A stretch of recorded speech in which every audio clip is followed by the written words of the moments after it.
किसान जो कस्तो किसान हो त भन्नुहुन्छ भने जब उसले निर्वाहमुखी मात्रै व्यवसाय गरिरहेको छ भने त्यस्ता किसानलाई तपाईँको चाहिँ के छ भन्नुहुन्छ भने अनुदानको व्यवस्था गरियोस्। सानो किसान पहिचान गर्ने मेथड के हो, तरिका के हो, यसमा पनि फेरि सरले भनेकै दलाली त घुस्ने त होइन, सानो किसान हो। यसमा मैले चाहिँ तपाईँलाई के प्रश्न चाहन्छु भने चाहिँ तपाईँलाई एउटा सानो चाइनाको तपाईँ एउटा मैले के चाइनामा भ्रमण जाँदाखेरि मैले के चाहिँ त्यहाँ फिल गरेको थिएँ भने त्यहाँको गरिबी पत्ता लगाउने उपाय के रहेछ त भन्नुहुन्छ भने त्यहाँको कस्तो रहेछ त भन्नुहुन्छ भने एउटा सपोज एउटा कम्युनिटी मान्नुहोस्, त्यो कम्युनिटीभित्र के रहेछ त भन्नुहुन्छ भने गरिब भएका साथीहरू चुनाव हुँदो रहेछ। गरिब भएका साथीहरू म गरिब छु भनेर तपाईँको चुनावमा चाहिँ तपाईँको चाहिँ उठ्नु हुने रहेछ र चुनावमा उठिसकेपछि के हुनेछ भने त्यहाँका धनी मान्छेहरू तपाईँको चाहिँ गरिब मान्छेहरूलाई चाहिँ भोट हाल्नु हुनेछ र भोट हालिसकेपछि सबैभन्दा बढी जसले मत ल्याउँछ त्यो मत ल्याउने मान्छे चाहिँ त्यहाँको त्यो क्षेत्रको गरिबी हुँदो रहेछ। ठिक छ, नेपालमा त्यो कतिसम्म सुहाउँदो छ भन्ने कुरा विज्ञहरूले आइडेन्टिफाई गर्ने कुरा हो। गरिब पत्ता लगाउने पनि स्थानीय सरकार छ, स्थानीय चाहिँ तपाईँ जनप्रतिनिधिहरू छन्, उनीहरूले पनि के हो त भने गरिब भने चाहिँ पत्ता लगाउन सक्छन् अथवा चाहिँ तपाईँको यो चाहिँ निर्वाहमुखी किसान हो भनेर कुरा पनि पत्ता लगाउन सक्छन्, एउटा कुरा। र मध्यम र विशेष गरी चाहिँ उच्च वर्ग किसानहरूलाई सरकारले के हो त भने ऋण जस्तै तपाईँको चाहिँ के हो त भने ब्याङ्कबाट दिने चाहिँ लोनमा तपाईँको चाहिँ ब्याज दरमा डिस्काउन्ट गर्नुपर्छ जस्तो लाग्छ। जस्तै मलाई के लाग्छ भन्नुहुन्छ भने कर्णाली प्रदेशको तपाईँको कृषि मन्त्री बिमला केसी मैले यहाँबाट पनि सम्झिन चाहन्छु। सम्म त के हो त भन्नुहुन्छ भने उहाँले यसको पहल कदमी लिनुभएको छ, उहाँलाई के हो त भन्नुहुन्छ भने विशेष उहाँलाई धन्यवाद दिन चाहन्छु। र मैले भनेको जुन यो परिकरण चिज उहाँले यो मुद्दा पनि उहाँले समाउनु भएको छ र त्यसपछि यो अरू काम पनि उहाँले चाहिँ किसानसँग जोडेको कामहरू गर्नुभएको छ।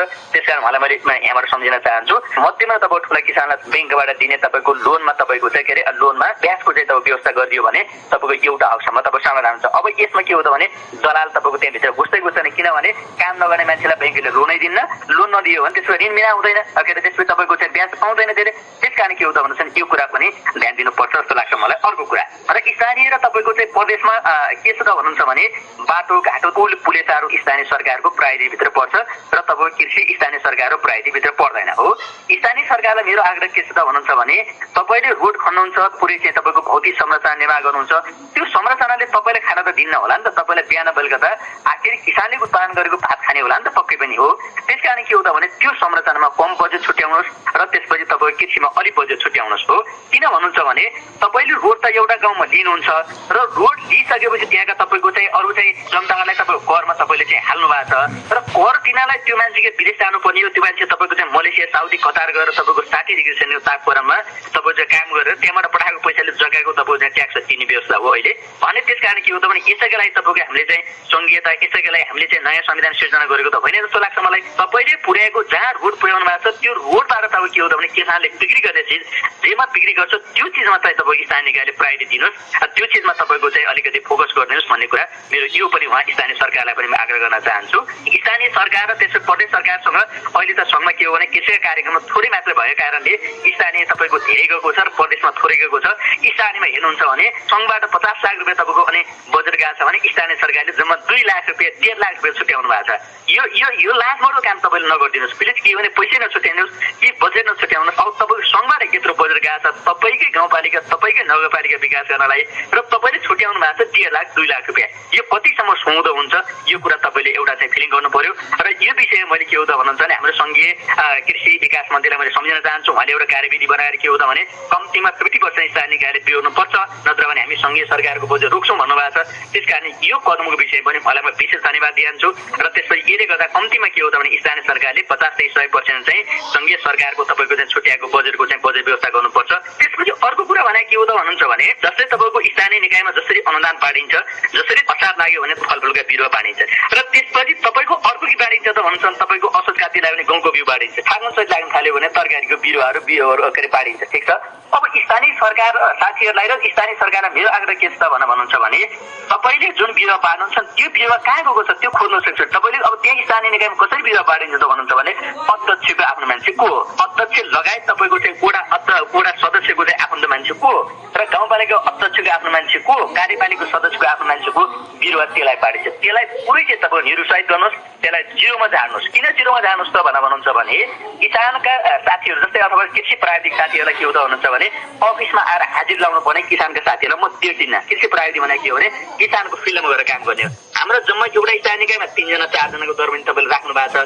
त्यो यो दरबन्दी पठाउनुहोस्, एउटा वडामा एक राख्नुहोस्, कम्तीमा 10 वटा छ भने 10 वटा बनाउनुहोस्, कृषिका प्रत्येक साथीहरूलाई 10 वटा एक वडामा जिम्मा दिनुहोस्, त अफिस आउनु पर्दैन। तैले हामीले चाहिँ सपोज वैशाख जेठ असार साउन बाँडेको बिरुवा 100 वटा बिरुवा बाँडेको छ भने तैले 80 वटा बिरुवा तैले चाहिँ के गर्न सकिस् भने बचाउन सकिस् भने तँलाई गाउँपालिकाले सम्मान स्वरूप तँलाई यो व्यवस्था गर्छ र किसानलाई सम्मान स्वरूप के गर्छ त भन्नुहुन्छ भने अरू कार्यक्रम दिन्छ भनेर त्यो राख्नुहोस्। किसानले 100 मा 75 वटा बिरुवा बचाउन सकेन भने उलाई दिएको अनुदानको बिरुवाको रकम गाउँपालिकाको तपाईको चाहिँ खातामा जम्मा गर्न लगाउनुहोस् र कृषिका साथीहरूलाई दण्ड स्वरूप उनीहरूलाई चाहिँ के सजाय स्वरूप कुनै न कुनै कारबाही गर्नुहोस्। ठिक छ।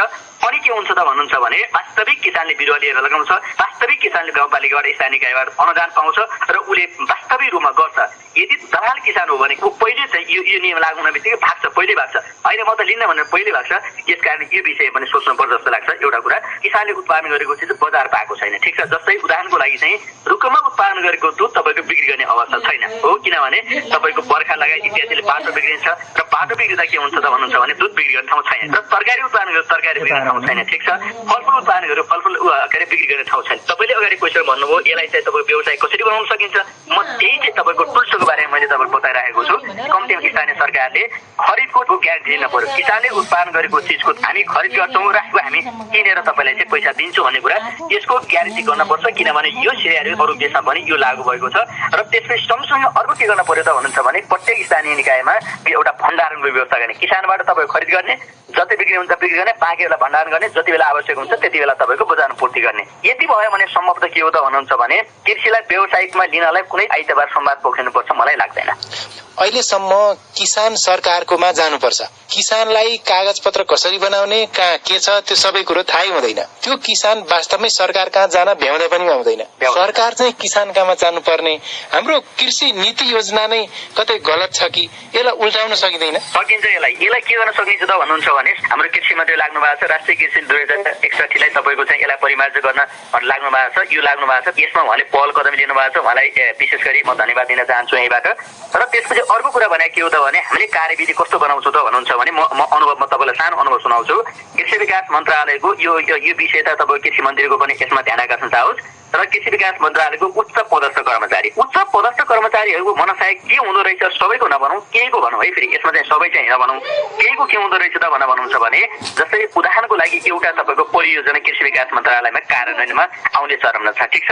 उनीहरूको तपाईँको चाहिँ कार्यविधिमा तपाईँको भत्तार हुँदो रहेछ, कार्यविधि बनाउने क्रममै तपाईँ भत्तार हुँदो रहेछ के। अब के हुँदो रहेछ त भन्नुहुन्छ भने उनीहरूले कार्यविधि तपाईँको के हुँदैन आफ्नो अनुकूल कार्यविधि बनाइदिँदैछन्। जस्तै किसानको अनुकूल होइन कि दलालीको तपाईँको अनुकूल तपाईँको कार्यविधि बनाउँछन्। त दलाली उन्मुख तपाईँको कार्यविधि बनाइसकेको त्यो अनुदान कहिले पाउने भयो? दलालीले के गर्ने भयो? अब पैसा कसलाई दिने भयो? तपाईँको कार्यविधि बनाउनु तपाईँको मान्छेलाई दिने भयो। ठिक छ। अथवा भन्छन् कहाँ हुन्छ? त्यही कार्यविधि बनाउनु मान्छेको भन्छन् हुन्छ। त्यस कारण के हो त भन्नुहुन्छ भने यसको समाधान भने के हो भने अरू केही गर्न पर्दैन, अरू केही पनि गर्न पर्दैन। यसमा के गर्नुपर्छ त भन्नुहुन्छ भने मैले भने नि जस्तै तपाईँलाई 80 वटा बिरुवा 100 मा 80 वटा त्यसले बचायो भने के गर्न सकियो भने ल तैँले 50% पाएको तपाईँको चाहिँ बिरुवा तैँले अब चाहिँ 50% के अरे सरकारले बिहोर्ने भनेको त्यो 50% हामीले अब होइन 100 नै तपाईँ बिहोर दिन्छु भन्यो भने त्यो समाधान गर्न सकियो। एउटा अरू कुरा के गर्न सकियो भने कार्यविधि सजिलो बनाउन सकियो।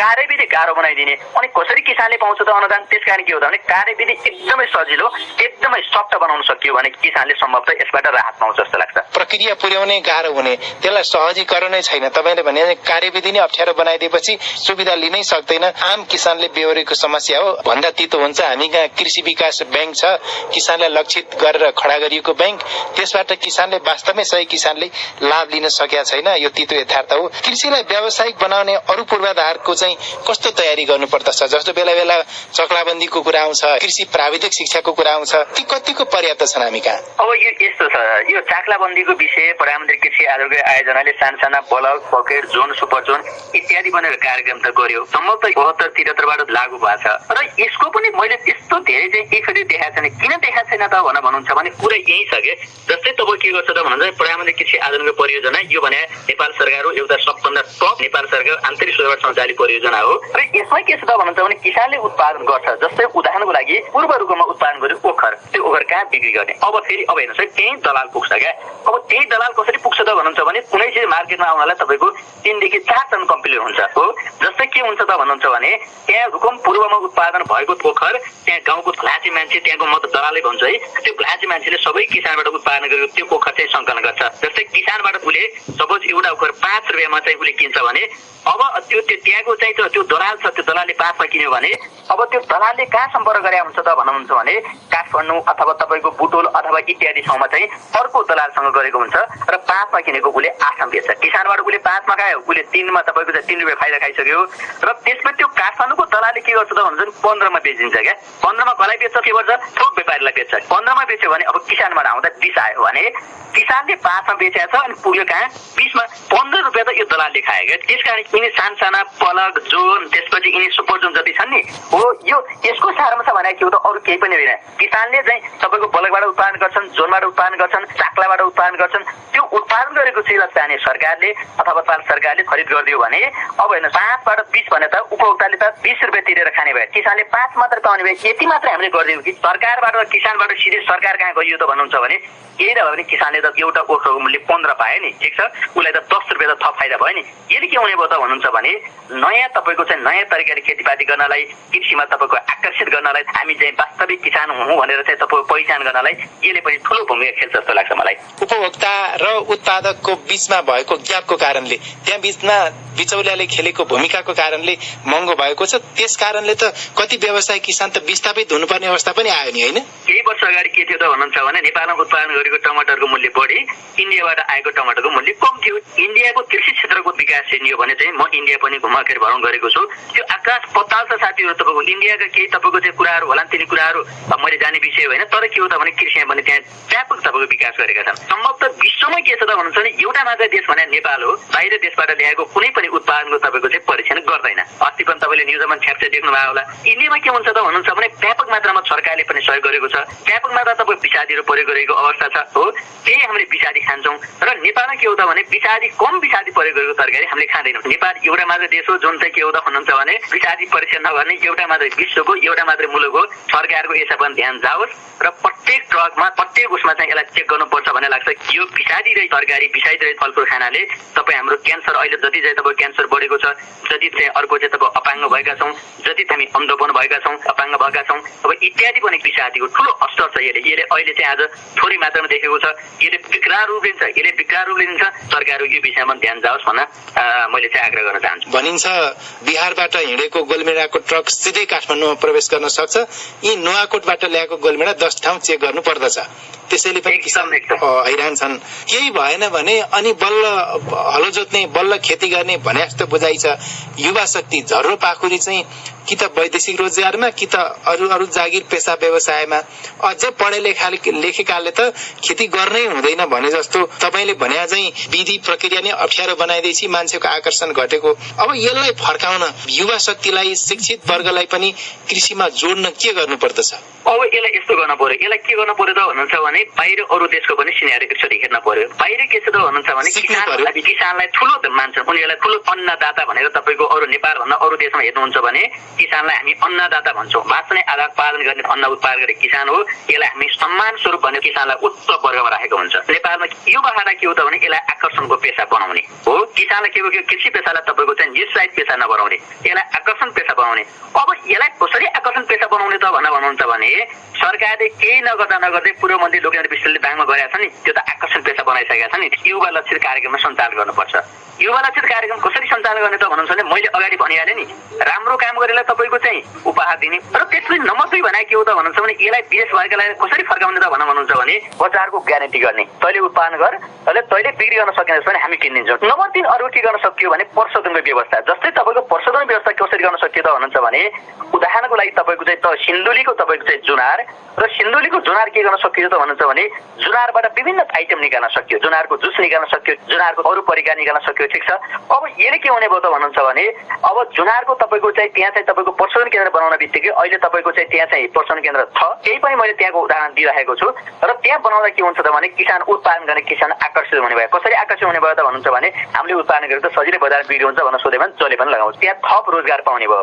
उत्पादन गर्ने किसानले रोजगार त पायो र त्यो प्रशोधनमा काम गर्ने किसानले पनि तपाईँको चाहिँ के गर्यो त भन्नुहुन्छ भने अनि रोजगार पायो। यसले गर्दा पनि के हो त भन्नुहुन्छ भने बाहिरबाट गएका साथीहरू फर्काउन सकियो। अर्को कुरा, अहिले ब्याङ्कमा जानुमा सरकारले के भनेको छ भने 5 देखि 6% ब्याज दर भनेको छ। यो कार्यविधि एकदमै गाह्रो छ क्या। यो किन गरिएको, यसमा त म एकदमै तपाईँको आपत्ति छ। हेर्नुहोस् यो किन यति गाह्रो बनाइएको छ हेर्नुहोस् है। यो ब्याङ्कले के भन्छ त भन्नुहुन्छ भने तपाईँले हामीलाई दिने ग्यारेन्टी भएपछि पो हामीलाई तपाईँलाई लोन दिने हो, नत्र लोन हामीले किन दिन्छौँ भन्छ। सरकारले के भन्छ 5 देखि 6% अथवा 3 देखि 5% चाहिँ हामीले चाहिँ के अरे ब्याज दरमा त हामीले चाहिँ लोन दिएका छौँ भनेर भन्छ। अब भने ब्याङ्कको यसरी कार्यविधि हेर्न मैले तपाईँ सबैलाई आग्रह गर्छु। जस्तै उदाहरणको लागि चाहिँ मैले ब्याङ्कबाट लोन पाउनलाई के गर्नुपर्छ, जस्तै म एउटा चाहिँ तपाईँको चाहिँ बाख्रा पालन सोचिरहेको छु। बाख्रा पालन सोचिसकेपछि के छ त भन्नुहुन्छ भने पहिला मैले खोर बनाउनु पर्यो। खोर बनाउनलाई केही नभए पनि तपाईँको 5 लाख लाग्छ। र त्यसपछि खोर बनाइसके के गर्न घाँस रोप्न पर्यो। घाँस रोप्दा केही नभए पनि तपाईँको चाहिँ 2 लाख रुपियाँ घाँसमा जान्छ, 7-8 लाख रुपियाँ भयो। ठिक छ। अब उसले लोन दिने भने के हो भने बाख्रा किन्दाखेरि अथवा तपाईँको बाख्रा किनिसकेपछि लोन दिने हो। अब बाख्रा किन्न सक्ने मान्छे, खोर बनाउन सक्ने मान्छे, घाँस रोप्ने मान्छेले त तपाईँको उसलाई लोनको आवश्यकै पर्दैन। एकदम सजिलो तरिकाले लोनको व्यवस्था गर्नुपर्छ भन्ने लाग्छ मलाई। यदि सरकारले लोन व्यवस्था गर्यो भने मलाई जहाँसम्म लाग्छ केही नभए भने 60% युवाहरू चाहिँ बाहिरबाट आएर यहाँ नेपालमा केही न केही गर्छन्। त्यो गरेको तथ्य पनि छ, तपाईँको त्यो गरेको तथ्य पनि छ। यसलाई पनि सच्याउनु पर्छ जस्तो लाग्छ एउटा कुरा। र अर्को कुरा भने के हो त भने यो स्थानीय सरकार तपाईँको चाहिँ म आफै पनि तपाईँको रणबोल्नु परेको छु। र स्थानीय सरकारको हेर्नुहुन्छ भने जस्तै उदाहरणको लागि चाहिँ ललितपुरको एउटा तपाईँको स्थानीय निकाय, ठिक छ, म स्थानीय निकाय भनिन फेरि उहाँहरूलाई चाहिँ अलिकति खण्डनको विषय आउला। र ललितपुरको एउटा स्थानीय निकायमा सपोज तपाईँ सिन्धुलीको मान्छे गएर त्यहाँ एउटा व्यवसाय गर्छु भनेर भन्नुभयो भने तपाईँले ट्याक्स तिर्नुपर्छ त्यहाँको स्थानीय निकायलाई। र स्थानीय निकायबाट तपाईँले पाउनुपर्ने केही पनि पाउनु, तपाईँले 0 पाउनुहुन्छ। किन भन्नुहुन्छ भने अब हेर्नुहोस् है, तपाईँलाई भोट आउँदैन। नम्बर 1, तपाईँलाई भोट आउँदैन किनभने तपाईँ त के हो सिन्धुली गएर भोट हाल्नुपर्छ। यदि तपाईँले चाहिँ ललितपुर गएर चाहिँ त्यहाँका किसान बराबर तपाईँको अधिकार पाउने व्यवस्थाको तपाईँको चाहिँ ग्यारेन्टी गर्नुपर्छ जस्तो लाग्छ मलाई। जस्तै तपाईँ सिन्धुलीको मान्छे ललितपुर आएर तपाईँले सरकारबाट पाउने सबै चिजहरू पाउनु भएन भने अनि ट्याक्स तिर्नको के अर्थ भयो त। युवाहरूलाई जहाँ व्यवसाय गर्न सक्छन् त्यहाँको स्थानीय सरकारले पनि सहयोग गर्न पर्छ भन्ने चाहिँ लाग्छ। यही हो समग्र नै विदेश गएका युवाहरू चाहिँ फर्किन सक्छन्, फर्केका छन्। तपाईँको नुवाकोट फर्केका छन्, काभ्रेमा फर्केका छन्, सिन्धुपाल्चोकमा फर्केका छन्, मध्यपश्चिमतिरका फर्केका छन्, हिमाली जिल्लाका चिया उत्पादन गर्ने किसानहरू फर्केका छन्, आफूले गरेका छन्। तपाईँको बुटोलको एउटा चाहिँ बाख्रा फार्म हेर्नुहुन्छ भने मलाई ठ्याक्कै बाख्रा फार्मको नाम याद भएन, उसले 1000वटा बाख्रा पालेको छ। उसको चाहिँ मेरो भन्नुहुन्छ भने क्यानाडाको PR भएको मान्छे हो। क्यानाडाका PR भएको मान्छे नेपालमा आएर 1000वटा तपाईँको बाख्रा पालेका छन्। नेपालमा सम्भावना छ र सम्भावना सँगसँगै सरकारलाई विशेष मेरो आग्रह के छ भन्नुहुन्छ भने अरू विषयमा केही वर्ष रोक्यौँ, सरकार केही वर्ष रोक्यौँ, कृषिमा चाहिँ तपाईँको केही न केही गरौँ। कृषि भन्दा तपाईँको नेपालमा अर्को पेसा छैन। कृषि प्रधान देश भनेका छौँ। कृषिलाई व्यवसायमूलक बनाऊ र व्यवसायमूलक बनाउनु भन्ने बित्तिकै यहाँबाट हामीले उत्पादन गरेका जस्तै तपाईँको अदुवा, तपाईँको चाहिँ अदुवाबाट हामीले सुटो बनाउँछौँ, मरिच भयो, अलैँची भयो, चिया, कफी भयो, तपाईँको यो हामीले बाहिर अहिले निर्यात गरेका तपाईँको उपजहरू हुन्। र त्यसपछि त्यो लगायत के हो त भन्नुहुन्छ भने हामीले चाहिँ तपाईँको अर्ग्यानिकलाई जोड दिउँ र अर्ग्यानिकलाई जोडेर यहाँका उत्पादन भएका चिजहरू तपाईँको चाहिँ के गरौँ भने चाइनातिर, इन्डियातिर लगायत अरू देशमा सप्लाई गरौँ। अरू देशमा सप्लाई गर्दा विदेशमा जाने हाम्रो पैसाहरू रोकिन्छ, उताबाट आउने तपाईँको इन्कम बढ्छ। यसले गर्दा के हुन्छ त भन्नुहुन्छ भने नेपालको अर्थतन्त्र भने बलियो र भावी पुस्ताले पनि तपाईँको दुःख नपाउने पेसा भने यसरी तपाईँको कृषिको समाधान गर्न सकिन्छ। यसको लागि कस्तो राजनीतिक इच्छा शक्ति चाहिन्छ? राजनीतिक इच्छा शक्ति छैन भन्दाखेरि राजनीतिक पार्टीका प्रत्येक निर्वाचनका बेला जारी हुने घोषणा पत्रमा कृषिका लागि ठुल्ठुला कार्यक्रम हुन्छ। उनका राजनीतिक पार्टीका मूल सिद्धान्तका दस्तावेजमा पनि त्यो लेखिन्छ। भाषणबाजी प्रशस्त हुन्छ। हेर्ने हो भने ठुला साना सबै पार्टीमा कृषि संगठन अवश्य छ, किसानका संगठन भनेर बनाइएका छ। त्यो खाली तपाईँले अघि नै भने चाहिँ भोटका लागि किसानलाई समेट्नुपर्छ भन्नका लागि मात्रै छ। व्यावहारिक रूपमा कस्तो इच्छा शक्ति प्रदर्शित गर्नुपर्छ राजनीतिक पार्टीहरूले? पहिलो सुरुमा म किसान र कृषि कर्मी र युवा साथीहरूलाई के आग्रह गर्न सक्छु, के आग्रह गर्न चाहन्छु भने उनीहरूको घोषणा पत्रमा किसान भनेर चाहिँ तपाईँलाई आश्वासन दिएका हुन्छन् र यो चुनाव आउने बेलामा तपाईँहरूले अबको कमेन्टमेन्ट भने के हो त भन्नुहुन्छ भने तैँले बोलेका यो कुराहरू पुरा गर्दैनस् र यहाँ आएर तैँले चाहिँ के गर्नुपर्छ ल गर। अब पहिला सुरुमा के हो भने युवा साथीहरू र कृषि कर्मीहरू र कृषि प्राविधिक साथीहरूलाई मेरो विशेष आग्रह के छ भन्नुहुन्छ भने र त्यसपछि त्यो कमेन्टमेन्ट गर्न तयार हुनुहोस्। किनभने त्यहाँको जनप्रतिनिधिहरू एउटा कमेन्टमेन्ट गर्न तयार हुनुहोस् एउटा र अर्को कुरा के हो त भने कम्तीमा जनप्रतिनिधिहरूको पनि कम्तीमा ध्यान जानु पर्यो क्या। उहाँहरूको ध्यान के जानु भएन भने रोडको विकास तपाईँको चाहिँ त भौतिक पूर्वाधारको विकासतिर मात्रै तपाईँको जनप्रतिनिधिहरू गएर अर्थ छैन कि तपाईँले चाहिँ तपाईँको किसानलाई तपाईँको वास्तविक तपाईँले चाहिँ के हो त भन्नुहुन्छ भने अर्कै तरिका तपाईँले हेर्नु भएको छ कि यो गलत सोचाइ तपाईँले त्याग्नुहोस् भन्ने म आग्रह गर्छु। किन भन्नुहुन्छ भने तपाईँ पनि किसानको छोराबाट तपाईँ जनप्रतिनिधि हुनु भएको छ। तपाईँ 5 वर्षको जनप्रतिनिधि 5 वर्षपछि तपाईँ गएर फेरि त्यही समाजमा गएर तपाईँ हलो समाउने होला नि त। वास्तविक किसान चिनेर तपाईँको कृषिलाई तपाईँको व्यावसायिक बनाउन के टुल्स छ मैले अगाडि भने यही टुल्स लगायत तपाईँको बिकेको टिमसँग छलफल गर्नुहोस्। कृषिलाई व्यावसायिक कसरी बनाउन सकिन्छ यसको बारेमा ठोस प्लान बनाउनुहोस् र ठोस प्लान बनाइसकेपछि त्यहाँका युवालाई परिचालन गर्नुहोस्, त्यहाँका कृषि कर्मीहरूलाई परिचालन गर्नुहोस्। तपाईँले चुनाव त्यसै जित्नुहुन्छ क्या। किसानलाई तपाईँको चाहिँ माथि लिनुभयो, किसान कर्मीलाई उगड्नुभयो, युवालाई उगड्नुभयो भने चुनाव जित्नलाई कुनै आइतबार तपाईँको लाग्दैन। कम्तीमा काम गर्नुहोस्। तपाईँले यो घोषणा पत्र अनुसार तपाईँले काम गरिदिनुहोस्। काम गरिदियो भने विदेशमा गएको तपाईँको चाहिँ पीडा तपाईँलाई थाहा छैन, विदेशमा गएको युवालाई थाहा छ। त्यो पीडा मेरो पनि हो भनेर तपाईँले बुझिदिनुहोस्। मेरो आग्रह यही छ। घोषणा पत्र बनाएर केही हुँदैन। यसले भोलि बिहान के हुन्छ भने तपाईँलाई आफैलाई हानि गर्छ। यो कुरा तपाईँले आफैलाई चाहिँ तपाईँको आफैतिर आउँला फर्काउनुहोस्। भौतिक पूर्वाधारको विकास गरेर तपाईँको ट्याक्स मात्र बढाउनु भयो र आम्दानी तपाईँको भएन, किसानको आम्दानी भएन र विदेश गएर तपाईँको कर तिर्नुपर्ने अवस्था भयो भने तपाईँ आफै निर्वाचन हुने तपाईँको स्थिति हुन्छ कि हुँदैन? भोलि बिहान तपाईँ निर्वाचित भएर आउन सक्ने व्यवस्था हुन्छ कि हुँदैन? यो निर्वाचन अवस्था नै तपाईँको चाहिँ डामाडोल हुने स्थिति हुन्छ कि हुँदैन? किन भन्नुहुन्छ भने विश्वको इतिहास, विश्वको तपाईँको परिस्थिति हेर्नुहुन्छ भने कुनै पनि व्यवस्था तपाईँको लामो समयसम्म टेकेको व्यवस्था अवस्था छैन। 2007 सालको इतिहास हेर्नुहोस्, 2047 को इतिहास हेर्नुहोस् के थियो र त्यति ठिक भएन। तपाईँको 62-63 को 52बाट तपाईँको त्यत्रो आन्दोलन जनयुद्ध भएर तपाईँको 62-63 को हेर्नुहोस् र त्यसै अहिले तपाईँको यो संहिताको मोडेल तपाईँले ल्याउनु भएको छ र संहिता मोडेलले तपाईँ के हो त भने जनतालाई तपाईँको चाहिँ घरमा त थुपारिएको छ र त्यसपछि तपाईँको भन्छनको भरमा तपाईँको अनुदान बाँडेको छ र आफ्नो मान्छे पहिचान गरेर तपाईँको दिएको छ र त्यसपछि आफ्नो मान्छेहरू तपाईँको कर्मचारीहरू तपाईँले के अरे पदपूर्ति गर्नुभएको छ र थुप्रो ठाउँमा तपाईँको चाहिँ के हो त भने नाम मात्रको विज्ञापन गर्नुभएको छ हो। त्यस कारण के हो त भने भोलि बिहान यो व्यवस्था नै ठिक भएन भने तपाईँको अवस्था के रहन्छ यो कुरा पनि मैले उहाँहरूलाई चाहिँ सोच्न आग्रह गर्छु। उहाँहरू तपाईँहरू सचिनुहोस्। हामी कृषकका साथीहरू कहाँनिर सचिनुपर्छ हामी तयार छौँ।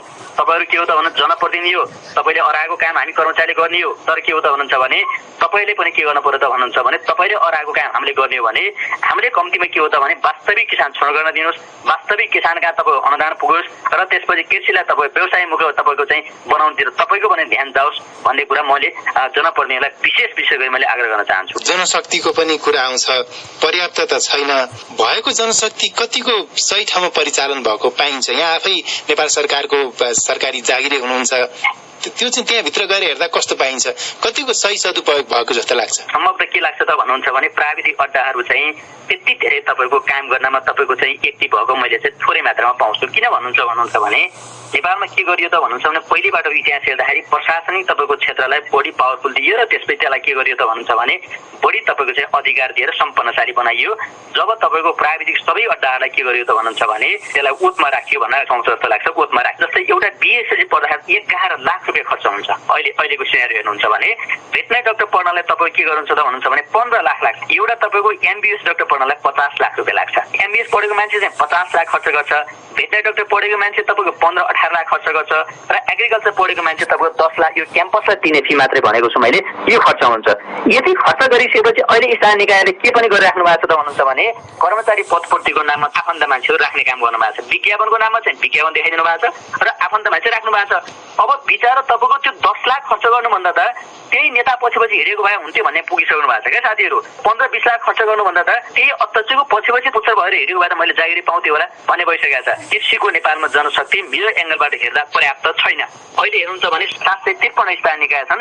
753 स्थानीय निकायमा 453 वटा तपाईँको अधिकृत दर भन्ने छ। म नेपाल सरकारको कुरा गरिरहेको छु र त्यसपछि त्यही माथा तपाईँको चाहिँ प्राइभेट लेभल तपाईँको के 5औं लेभलको तपाईँको चाहिँ प्रत्येक स्थानीय निकायमा तपाईँको 2टा कर्मचारी छ भने तपाईँको चाहिँ अर्को 4थो लेभलमा तपाईँको 2टा छ भने 4 वटा 5 6 7 वटा 6-7 वटा तपाईँको स्थानीय निकायमा तपाईँको एउटा तपाईँको कृषिको चाहिँ तपाईँको शाखाको तपाईँको चाहिँ दरबन्दी फेरि देखिन्छ। यसले गर्दा के हुन्छ त भन्नुहुन्छ भने यदि पदपूर्ति छैन। अहिले नेपालमा मोटामोटी हेर्नुहुन्छ भने सम्भवतः के छ त भन्नुहुन्छ भने सङ्घमा तपाईँको चाहिँ के हो त के अरे सङ्घ र प्रदेश स्थानीय गरेर तपाईँको चाहिँ धेरै तपाईँको चाहिँ पदहरू खाली भएको स्थिति छ। तर खाली हुँदा पनि के गरिरहेको छ भने लोकसेवा खुलाएको अवस्था छैन। लोकसेवा नखुलाउँदा के हो भने कृषि पढेका साथीहरू त्यहाँ निराशायी तरिकाले त बस्नु भएको छ। दक्ष जनशक्ति छ, त्यसलाई चाहिँ सरकारले काममा लाउन सकेको छैन, सरकारले जागिर दिन सकेका छैन र राजनीतिक नियुक्ति हुने पद चाहिँ खाली राख्ने त्यस खालको प्रवृत्ति लोकसेवामा प्रशस्त त्यस्ता सिटहरू खुलाइएन। एकदम हो तपाईँले भने एकदम राइट पोइन्ट तपाईँले समराइज गरिदिनु भयो हो ठ्याक्कै यही भएको छ आफ्नो मान्छे राख्ने विज्ञापन गरिन्छ आफ्नो मान्छे राखिन्छ र त्यसको कृषिका विज्ञता भएका साथीहरूलाई साइड लाइन्छ नियुक्ति भएको कर्मचारीलाई चाहिँ कतिको सदुपयोग गरेको छ परिचालन गर्न कति सकेको छ हाम्रो मोटामोटी के गरिन्छ त भन्नुहुन्छ सेवा पर्वमा कम्ती पनि तपाईँको 15 देखि तपाईँको 30% तपाईँको चाहिँ के छ त भन्नुहुन्छ भने नेपाल सरकार अथवा नेपाल सरकार भनौँ अथवा तपाईँको चाहिँ सरकारी कर्मचारी तपाईँको कृषिका सरकारी कर्मचारीले तपाईँको चाहिँ 15 देखि तपाईँको 30% मात्रै तपाईँ किसानलाई सेवा पुर्याइराख्नु भएको छ 70% तपाईँको खाली छ नि अझै 70% तपाईँको चाहिँ के छ आज जनतालाई सेवा दिन बाँकी एउटा प्राविधिकले के गर्छ त भन्नुहुन्छ भने 13 जना किसानलाई तपाईँको सेवा दिएको देखिन्छ हो भने तपाईँ के हो त भन्नुहुन्छ भने आजै तपाईँ के छ भन्नुहुन्छ भने एउटा स्थानीयमा एउटा प्राविधिक छ उसको हेर्ने भने ल मोटामोटी 13 जना मान्नुहोस् ठिक छ बाँकी तपाईँको चाहिँ कति रह्यो त भन्नुहुन्छ बाँकी 100 मा घटाउनुहोस् बाँकी भन्दा के अरे उनीहरूले त तपाईँको चाहिँ प्राविधिक सेवा नै पाएनन् ठिक छ त्यसकारण के हो त भने परिचालन मैले त्यस्तो धेरै देख्दिनँ परिचालन किन देख्दैन त भन्नुहुन्छ भने किसानको काम के कृषिको काम के यो सचिनु यो सोच सचिनु जरुरी छ क्या बिउ बाँड्ने मिनीकिट बाँड्ने बिरुवा बाँड्ने गाईको तपाईँको सिमेन्ट लिएर बाँड्ने तपाईँको एन्टिबायोटिक बाँड्ने यस्ता काममा तपाईँको परिचालन छ यस्तो कामले तपाईँ के हो भने कृषिको तपाईँले भनेको नारा व्यवसाय हुन सक्दैन त्यही निर्वाहमुखीतिरै जान्छ अब अन्त्यमा तपाईँ त लोकसेवा पढाउनुहुन्छ लोकसेवाको जाँच दिनेहरूलाई भनिदिनु होला कि लोकसेवामा आउने कृषि विषयका प्रश्नहरू हल कसरी गर्ने यो विषयमा चाहिँ लोकसेवा कसरी पास गर्ने त्यस्तो सूत्र केही छ मेरो विगतदेखि भन्नुपर्दा लगभग करिब मैले 7 वर्ष भयो लोकसेवा पढाउन थालेको नेपालको सबभन्दा टप चलेका तपाईँको इन्स्टिट्युट लगायत र त्यसपछि टप चलेका तपाईँको चाहिँ भ्याली बाहिरका जिल्लाहरूमा पनि मैले पढाउने गरेको छु र त्यसकारण के हुँदा म समराइज मात्र मैले तपाईँलाई भन्ने गरेको छु बाँकी त मैले तपाईँलाई के हुँदा भने चाहिँ क्लासमा भनौँला कहीँ चाहिँ त्यस्तो चाहिँ अवस्था मिलेको अवस्थामा र साथीहरूलाई मेरो आग्रह के छ भन्नुहुन्छ भने मैले अगाडि भनेको पोइन्ट वाइज मैले तपाईँलाई भन्छु र लोकसेवा कसरी पास गर्ने त भन्नुहुन्छ भने लोकसेवा पास गर्न गाह्रो छैन एकदमै सजिलो छ र एकदमै इजी छ यो कुरा पनि मैले तपाईँलाई राख्न चाहन्छु र के छ त भन्नुहुन्छ भने करिकुलममा जे छ करिकुलम अनुसारको पहिलो स्तरमा नोट बनाउनुहोस् आजैबाट नोट बनाउनुहोस् भोलिबाट होइन आजैबाट नोट बनाउनुहोस् र त्यसको करिकुलममा जे छ त्यो गर्नुहोस् नम्बर 1 नम्बर 2 के हो त भन्नुहुन्छ भने कृषिको किताबहरू तपाईँले चाहिँ किन्दाखेरि के गर्नु पर्छ भन्नुहुन्छ भने कृषि क्षेत्रको कृषिका साथीहरूको 2 पुस्ताको इतिहास हेर्नुहोस् कृषिका किताबहरू हुन्छ भने जो छ्यापछ्याप्ती रूपमा तपाईँको आइरहेका छन् किताब किन्दाखेरि कुनमा विज्ञता छ र त्यसपछि कुनको तपाईँको क्षमता अनुसार किताब आएको छ त्यो किताब